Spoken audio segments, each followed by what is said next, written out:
Gue waktu pas baru Avi positif, gue konsultasi sama dokter, terus dikasih tuh produk itunya, gue nggak bisa sebutin namanya, itu sama dokter Boy, itu dahsyat. Oh, itu nutrisi, itu ya. Benar. Nah, tapi ini ada yang menarik juga nih, bahwa kan kita menghadapi pandemi nih dok, ada satu hal yang kemudian menjadi permasalahan di banyak rumah tangga. Kita lihat dulu fakta visualnya ya, terus kita tanya ke dokter. Ini dia. Tuh, masalah lagi.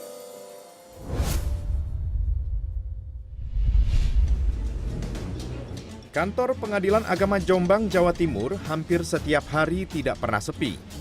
Yang mengantre mayoritas para pemohon yang masih berusia cukup muda. Angka cerai gugat menduduki urutan tertinggi di pengadilan agama ini. Hampir dibilang usia-usia produktif lah, usia-usia produktif. Kalau orang sudah tua itu kan biasanya pikirannya panjang, mikirnya panjang. Kebanyakan anak-anak muda itu yang ya mungkin pengaruh pihak ketiga jadi tengkar dan lain sebagainya itu. Oke, dokter, kalau melihat kenyataan yang cukup mencengangkan dan memprihatinkan ini, emang menurut dokter ada hubungan antara pandemi sama tingkat perceraian? Betul. Konsultasi juga makin banyak loh sebenarnya di masa pandemi.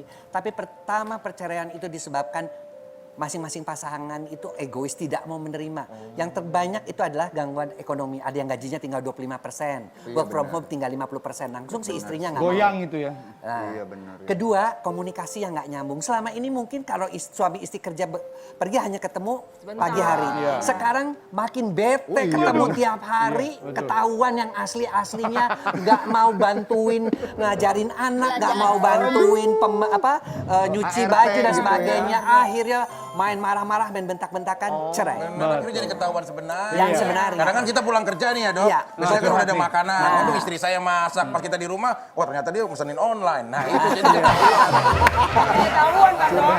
Izin, satu pertanyaan lagi ya. Ini menarik banget nih ya. Dari siapa? Dari Cynthia Davina. Gimana dok atasi kalau kita takut kontrol ke dokter kandungan karena takut tahu hasilnya? Ini stigma masyarakat juga Itu gitu. stigma banget. Iya. Satu, udah pada pap smear nggak sih? Iya, Udah. Aku rutin dong. Aku juga Baru. dok. Jadi Buat contohnya cewek yang- begini. Kenapa kita selalu mengajak orang-orang untuk melakukan deteksi dini? Tapi kadang-kadang mereka nanti kalau hasilnya positif malah kita jadi stres. Justru kalau kita tahu dalam keadaan dini sembuh total. Tapi kalau misalnya tahu dalam keadaan lanjut, maaf ya, seperti salah satu bintang kita kan yang meninggal karena kanker serviks. Karena ketahuannya dalam stadium yang lanjut gitu loh. Makin dini makin mudah diobati.